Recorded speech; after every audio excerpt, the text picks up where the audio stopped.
I have never played Five Nights at Freddy's. Sorry, it's just not my thing. I watched Bosch review every single jump scare in the FNAF franchise, so like I've seen all of those jump scares. So I went into this movie actually expecting to get a lot more jump scares than I got. There was only like 2 or 3, and it was never like the actual mascots themselves. It was just like there was like a little like kind of an elf on the shelf kind of a thing that kept showing up in weird places. But anyway, that aside, I watched Five Nights at Freddy's the movie. It's not great. Given this is an adaptation of a video game series, I was expecting to see some like internet references. I know Markiplier wasn't in the film, but he had been like asked and he was like, nah. And that was probably the right call for him. It's kind of funny though to see YouTubers like who have the opportunity to be in a big budget, you know, movie that's making a lot of money at the box office and just be like, oh, that doesn't work with my schedule. I'm gonna have to give you a pass on that. But Matt Pat's in this movie, and it was really cringe because he's like a waiter, and he is a really pushy waiter who's just like, oh, come on, you got to eat lunch. It's the most important meal of the day. And somebody's like, I thought that was breakfast. He's like, many people say that, but it's just a theory. The entire audience groaned. And like, I don't even watch film theory or game theory. I used to watch some film theory, but like I assume Matt Pat has done a lot of FNAF theory videos, but I don't watch him, so I don't really know.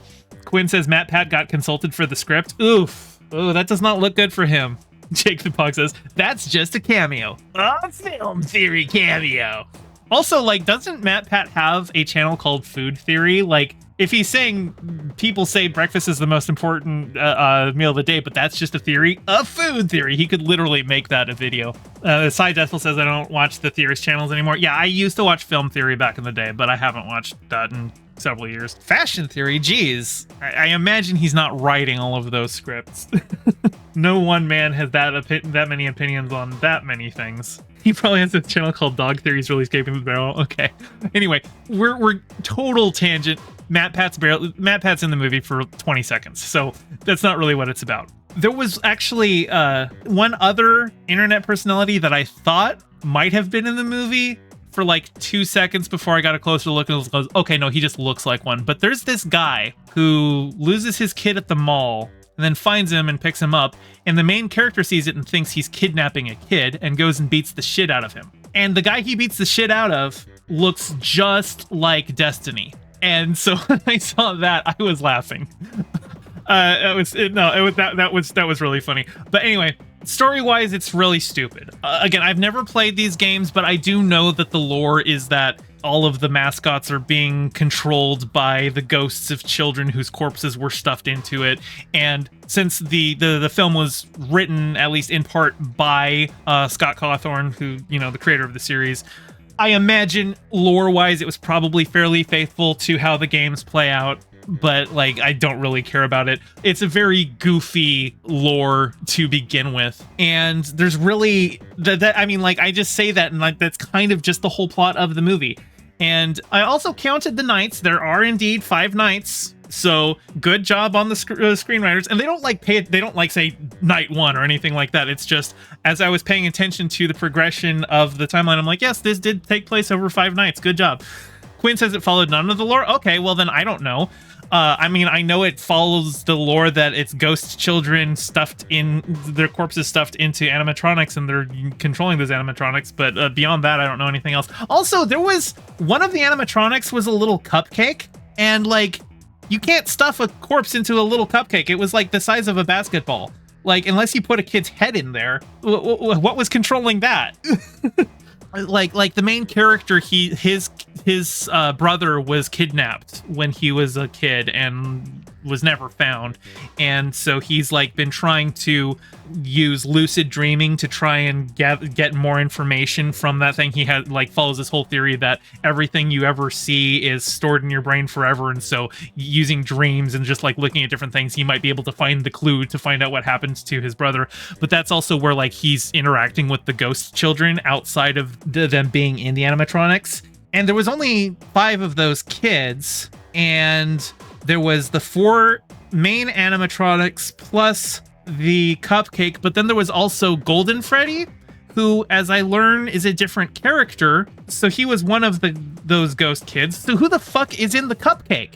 So somebody answer this for me. Who's in the cupcake? The cupcake belongs to Chica. Yeah, okay. Yeah, I can barely remember their names. I literally only found out that Golden Freddy is a different character than Freddy. Like, I figured, I'm like, oh, well, he looks different because he's, you know, he's missing an ear and he looks a little bit more worn down. So maybe he's just like the ghost projection of Freddy, and that's why he looks more disheveled. But apparently Golden Freddy is literally a different character. The soul of the movie. Oh, good one of it's here. So there's this one character who's a lady cop, and her characterization is like so inconsistent because like she shows up, she's like, she knows far more about Freddy Fazbear's than she lets on, but like she's also like, hey, meet the animatronics, and later she's like, get the kid away from those fucking animatronics, but also like the kids near the animatronics and they all build like a pillow fort together and she helps them and hangs out with it. And then like it's so inconsistent. Like, is she afraid of the animatronics, or is she trying to help the animatronics, or does she like them, or are they dangerous? Like, specifically her characterization, I'm like, none of it made sense. And I would say probably the only real saving grace of the film is Josh Hutcherson, who plays the security guard. He's the main character. He's a very competent actor. I think he did very well with the material that he was given. But so much of this film just does not make sense. Ex Oblivion says it doesn't even make sense. She's supposed to be the security lady from FNAF Security Breach, but that game is like way later. Well, also, I was looking at a little bit of the lore, and I don't want to spoil it. I mean, like, you can go and watch. I'm pretty sure you can watch this film on streaming already. It had a simultaneous theatrical and streaming release, but she's like it looks like she's a composite character of two different characters because of she's like related to a lore character.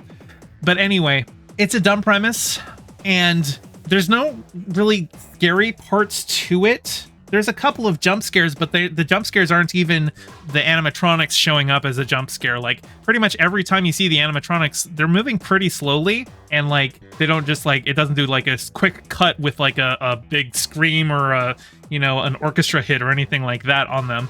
They're just kind of like, you see them incidentally moving in the background, or they're just walking directly toward it. None of those are jump scares, which was what I was expecting, because that's what the games are. When every time you get caught by one of those things, they do the whole jump scare thing. So I was actually genuinely surprised that they minimized the amount of jump scares in the movie. I'm not protesting that. I don't like jump scares. As I've said before, in horror, doing a jump scare is like if you were a stand-up comedian and you jumped off the stage and you tickled an audience member. And because the audience member laughed because they were being tickled, because it's an involuntary response, you could be like, ha, it's there. See, I made you laugh. I'm a good comedian. That's what a jump scare is. So I don't like when films are reliant on that in horror. Once or twice, like, okay, I still think it's lazy. So I did appreciate that they didn't rely on that. But the story itself wasn't really scary or spooky. And the fact that they made this a PG-13 movie probably hampered them a lot in how dark they were able to go.